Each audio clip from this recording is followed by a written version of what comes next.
Madam Deputy Speaker, I'd like to congratulate my honourable friend, the member for Rochford and Southend East, and I'd like to think that it was our joint time in the Foreign Office that gave us a deep respect and a certain understanding of the Commonwealth. Certainly, as a former Minister for the Commonwealth for over 4 years, it was one of the most enjoyable parts of my political career to date, which I have enjoyed enormously.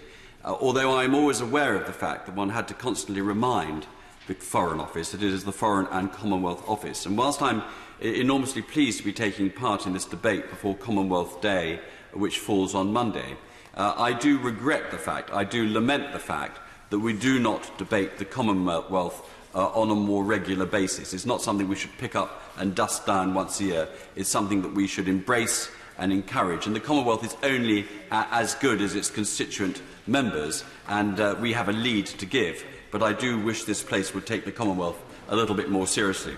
Mr. Deputy Speaker, when I left the Foreign Office, I wanted to continue with doing something for the Commonwealth, and I took on the Deputy Chairmanship of the Commonwealth Enterprise and Investment Council. I refer members to my entry in the Register of Members' Interests on that. And I want to, in the time available this afternoon, just to concentrate on some of the economic issues surrounding the Commonwealth, because I think the opportunities are huge. I agree with my honourable friend that I never think that trade within the Commonwealth can replace trade within Europe. It's also not an instead of, and I made that point during the debate on Brexit when I was arguing for Remain at that time.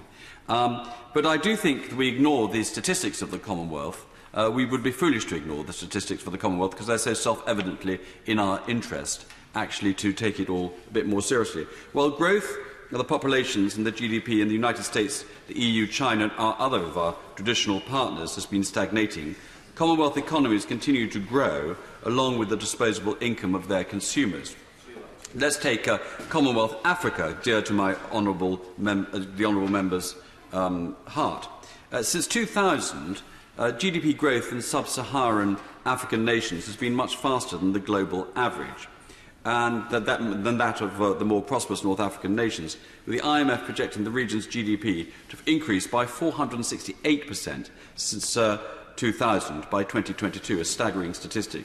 The African Development Bank estimates that Africa's middle class has grown to 350 million since 2010, with private consumption increasing by an average of 3.7% year on year in the same period.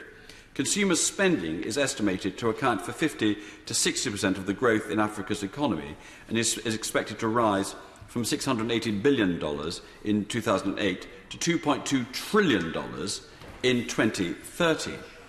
That's just Commonwealth Africa. Let's move across and look at Commonwealth India. India has outpaced China to become the world's fastest growing economy, and according to the United Nations, its population is projected to overtake that of China's by 2022.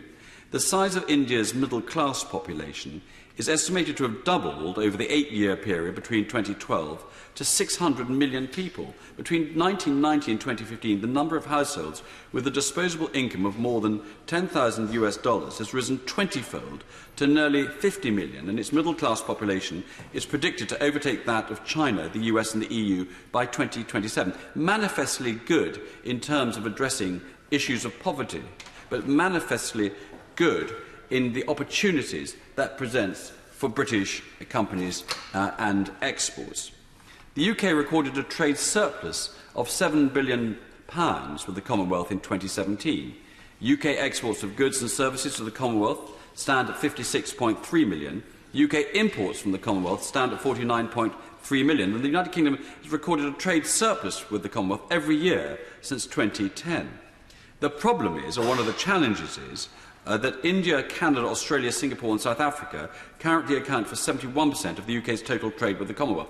I would like to see that figure grow, obviously, but I would also like to see that figure much more widely spread right across the Commonwealth in the future. Mr. Deputy Speaker, in 2020, as my honourable friend pointed out, we have the next Commonwealth Heads of Government meeting, and that will be in Rwanda.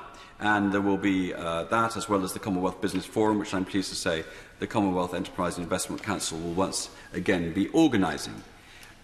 This is a huge opportunity to truly display the strengths and the potential of often overlooked Commonwealth markets. And I believe that Rwanda should be rightly praised for its commitment to gender equality, relatively important after the previous debate we've just had. Only Iceland compares to Rwanda's gender pay gap, and no other country's parliament approaches Rwanda's gender balance of 68% female MPs. 26% of Rwandan SMEs are run by women. Those statistics would have stood well in the previous debate as well. Rwanda also ranks with Africa's 4 least corrupt nations, according to Transparency International, placing it amazingly above Italy. When you think where Rwanda has come from, that is a truly extraordinary position for them to be in.